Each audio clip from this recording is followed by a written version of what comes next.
For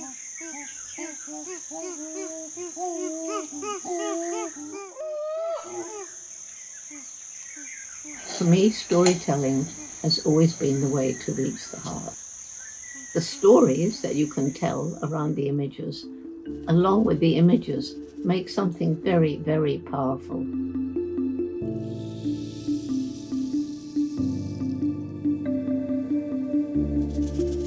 Science and technologies, especially satellite imagery, are absolutely essential because people's livelihoods, natural resources, and biodiversity are connected to each other.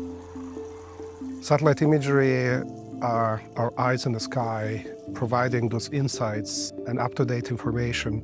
Sasa tunawasikilizeni nyinyi ndio wenye misitu. Wote mnaridhia? Bila mashaka. Kizenga oye!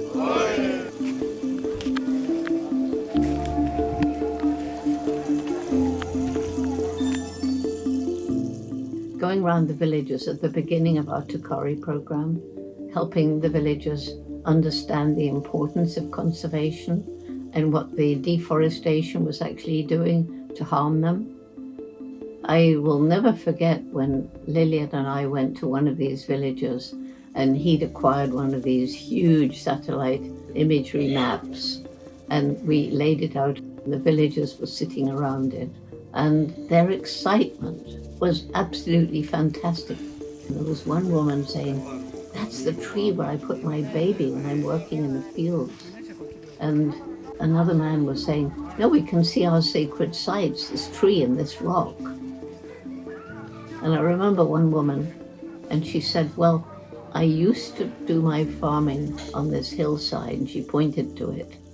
And she said, "But then all the trees went away, and there was this terrible landslide which showed on the map, you could see where the mud had slid down and there was no vegetation left on either side." So she said, "Now I understand.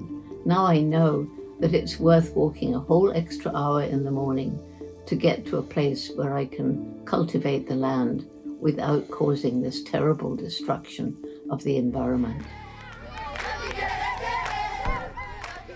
Takale gives me hope. The way it gives me hope is it is changing lives.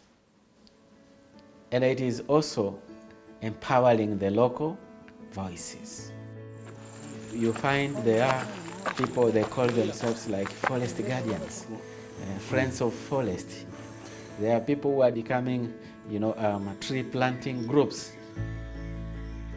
More than 80% of biodiversity are in the hands of indigenous people and local communities across the world.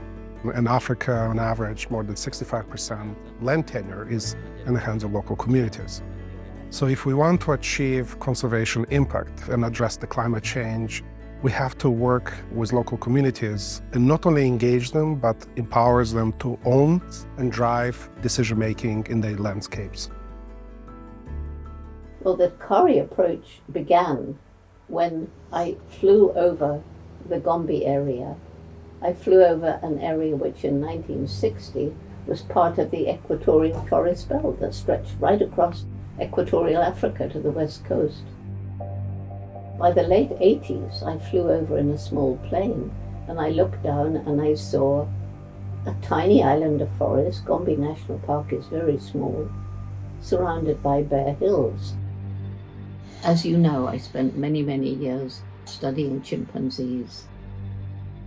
When I began, there was probably between 1 and 2, and I'd say closer to 2 million. And today, 100,000 to 300 and a bit thousand is all that's left. Many of them are in fragmented environments, isolated genetically, and have little chance of survival. So they are highly endangered. And if we don't take action, then they will become extinct.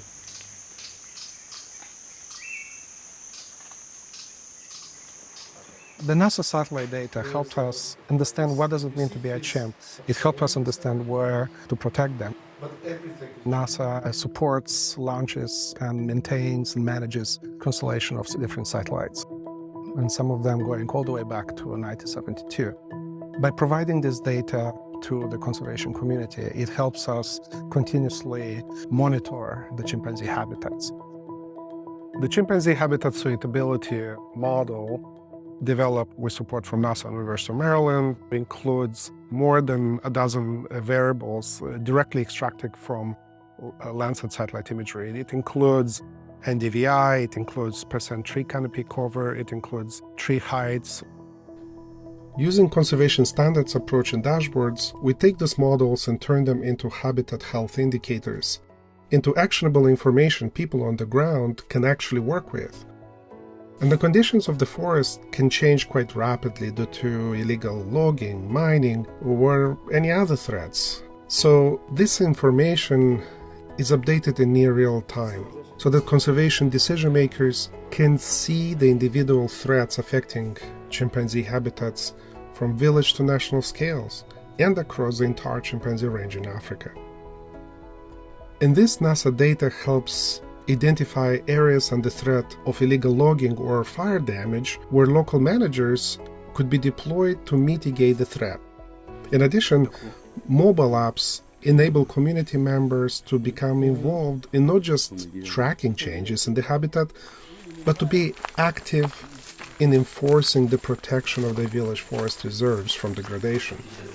Community leaders have even used this data to inform their village land use planning, voluntary moving farms away from areas where forest restoration would lead to the greatest gain for watersheds and people.